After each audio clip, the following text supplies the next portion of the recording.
నమస్తే people, welcome back to explore with Mallesh. So నేను already ఎండలు స్టార్ట్ అయినాయి. వద్దురా అంటే మా కంపెనీలో ఒక ఆమె ఈ బీచ్ ప్రోగ్రామ్ స్టార్ట్ చేసింది అన్నట్టు.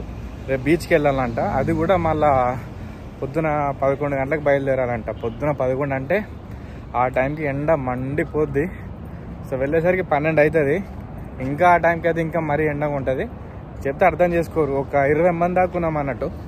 ఒక బస్సులో ట్రిప్ అయితే ప్లాన్ చేసినాం. సో ఇక అదే ముచ్చట. దానికోసం అని చెప్పేసి నాకు స్విమ్మింగ్ చేయడానికి షార్ట్ ఉన్నాయి, కానీ ఇక చాలాసార్లు వేసుకున్నాయి. ఇప్పుడు కొత్తది ఏదైనా కొనుక్కుందామని చెప్పేసి ఈ పక్కనే షాప్ ఉంటుంది, అక్కడికి వెళ్తున్నా.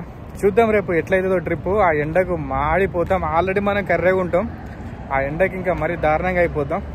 సో రేపు అక్కడ వ్లాగ్ కూడా చేస్తా, అది రేపు అప్లోడ్ చేస్తా, ఫ్రైడే అది. సో చూద్దాం ఎట్లుంటుందో. నాకు తెలిసి మొత్తం కర్రగా అయిపోతాం. 20 మంది దాకా వెళ్తున్నాం. రచ్చ ఉంటుంది రేపు. సో చూడండి వీడియో. అండ్ ఇప్పుడు టైం వచ్చేసి 5:30 అవుతుంది. వెదర్ కూడా పర్లేదు, బాగానే ఉంది. రేపు కూడా వెదర్ ఇలానే ఉంటే ఎంజాయ్ చేయొచ్చు అన్నట్టు. లేకపోతే ఇక చుక్కలే కనబడతాయి. నేను చాలాసార్లు చెప్పిన జీసీసీ కంట్రీస్ చాలా లక్కీ అని చెప్పేసి. ఇప్పుడు జీసీసీ కంట్రీస్లో యూఏఈలో ఒక స్టేట్ అన్నట్టు షార్జా. ఆ షార్జాలో మళ్ళీ మన ఈ న్యాచురల్ గ్యాస్ రిజర్వ్స్ అనేది దొరికినాయి అన్నట్టు. అంటే ఈ ఆయిల్ రిజర్వ్స్ ఉంటాయి చూడు భూగర్భంలో. సో అవి మళ్ళీ దొరికినాయి అన్నట్టు వాళ్ళ కొత్తగా. అంటే కొత్త రిజర్వ్స్ అన్నట్టు ఇవి. మళ్ళీ ఇదేంటంటే వాళ్ళ కంట్రీకి, వాళ్ళ స్టేట్కి ఒక రెవెన్యూ అన్నట్టు, గుడ్ ఇన్కమ్ అన్నట్టు. నిజం చెప్పాలంటే ఈ జీసీసీ కంట్రీస్ చాలా అంటే చాలా లక్కీ. సౌదీ అరేబియాలో ఆల్రెడీ గ్యాస్ రిజర్వ్స్ దొరికినాయి, గోల్డ్ రిజర్వ్స్ కూడా దొరికినాయి. ఇంకెన్ని దొరుకుతాయో ఏమో నాకు అర్థం కావట్లేదు. కానీ పండగ అంటే పండగ ఈ జీసీసీ కంట్రీస్కి. ఫ్రీగా రెవెన్యూ అన్నట్టు. చూడండి, గ్యాస్ వల్ల, ఈ న్యాచురల్ గ్యాసెస్, ఈ గోల్డ్ రిజర్వ్స్ వల్ల ఆ కంట్రీ ఎకానమీ ఎంత గ్రో అయిందో, ఎన్ని జాబ్స్ వస్తున్నాయో. నిజంగా వాళ్ళు లక్కీ అంటే చాలా లక్కీ. అండ్ ఇంకొక అప్డేట్, మీకు దుబాయ్ క్రౌన్ ప్రిన్స్ ఐడియా ఉందా? ఫోటో ఇస్తా, పక్కన చూడండి. ఇతను ఏం చేసిండంటే, దుబాయ్ ఎయిర్పోర్ట్ ఉంది కదా పాతది, అది పెద్ద ఎయిర్పోర్టే, చాలా అంటే చాలా బిజియెస్ట్ ఎయిర్పోర్టు. బిజియెస్ట్ ఎయిర్పోర్ట్లో అది నెంబర్ 1 అన్నట్టు. 163 బిలియన్ దర్హమ్స్ పెట్టి ఒక కొత్త ఎయిర్పోర్ట్ నిర్మించడానికి అయితే ఆల్రెడీ అలొకేట్ చేశాడు అన్నట్టు. అంటే ఆ ఎయిర్పోర్ట్ ఎట్లుంటుంది అంటే కొన్ని 100 ఎకరాలు. ఎగ్జాక్ట్ ఎకరాస్ అయితే నాకు ఐడియా లేదు, కానీ కొన్ని 100 ఎకరాలు అన్నట్టు.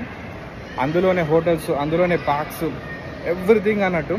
సో రేంజ్లో ఎయిర్పోర్ట్ కన్స్ట్రక్షన్ చేయడానికి అయితే ఆల్రెడీ ఇన్వెస్ట్మెంట్ అయితే స్టార్ట్ చేసిండు. చూడాలి. ఇది మాత్రం ఓపెన్ అయితే మాత్రం ఇక కంప్లీట్గా ఖత్తర్కి రావాల్సిన ఈ ట్రాన్సిట్ ప్లేన్స్ ఉంటాయి కదా, అవన్నీ దుబాయ్కి డైవర్ట్ అవుతాయి అన్నట్టు. దుబాయ్ చిన్నది కాదు, పెద్ద దొంగ. ఎందుకంటే ఈ ట్రాన్సిట్ అని ఇంతకుముందు పాకిస్తాన్కి ఉండే, ఆ పాకిస్తాన్ నుంచి ప్లేన్స్ అన్నీ కొనుక్కున్నది. ప్లేన్స్ అన్నీ కొని పాకిస్తాన్కి బొక్క పెట్టింది. ఇప్పుడు దుబాయ్ బిజియెస్ట్ ఎయిర్పోర్ట్గా మారిపోయింది అన్నట్టు. అట్లుంటుంది మన దుబాయ్. ఒకసారి మాట్లాడతా, క్లారిటీగా మాట్లాడతా. ఇది పాకిస్తాన్ దగ్గర నుంచి ఈ ప్లేన్స్ అని ఎలా కొన్నది, ఎవరిది ఐడియా అని చెప్పేసి ఒకసారి ఒక ఫుల్ లెంత్ వీడియో చేస్తాను. మళ్ళా చాలా రోజుల తర్వాత కస్టర్డ్ యాపిల్స్ చూస్తాను, చాలా రోజుల తర్వాత. చూడండి, నా ఫేవరెట్ ఇది. పండిపోయింది ఇదంతా.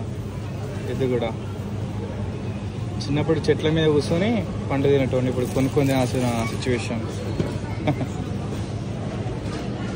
ఫ్రైడే సాటర్డే వచ్చింది కదా, కొన్ని ఫ్రూట్స్ తీసుకొని వచ్చినా అన్నట్టు, కొన్ని ఆరెంజెస్ గిట్లా.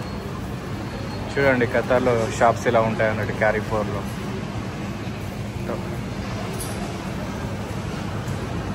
షాపింగ్ మాల్ కాసేపు మాట్లాడదాం అనుకున్నా, కానీ అక్కడ ఫుల్ పబ్లిక్, గోల.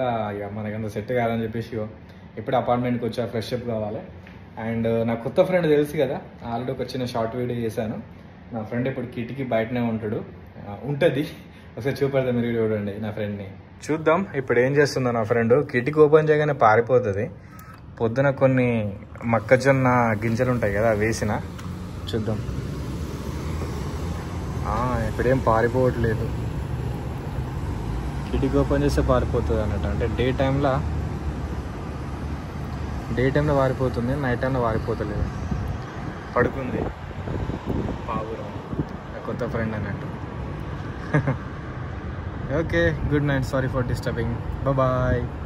పొద్దున కొన్ని మొక్కజొన్న గింజలు వేసాను అండ్ మన సబ్స్క్రైబర్లు మెసేజ్ చేశారు అన్నట్టు, అన్న కొంచెం వాటర్ పెట్టు, ఇంకా కొందరు బ్రెడ్ ఇవ్వు, కొందరు ఇంకా కొన్ని చెప్పారన్నట్టు. సో అన్నీ చేద్దాం మెల్లమెల్లగా. 2 గుడ్లు కూడా ఉన్నాయి, అంతే గుడ్లు కూడా మీకు మార్నింగ్ చూపెడతా. And thank you so much for watching. See the next vlog. Bye.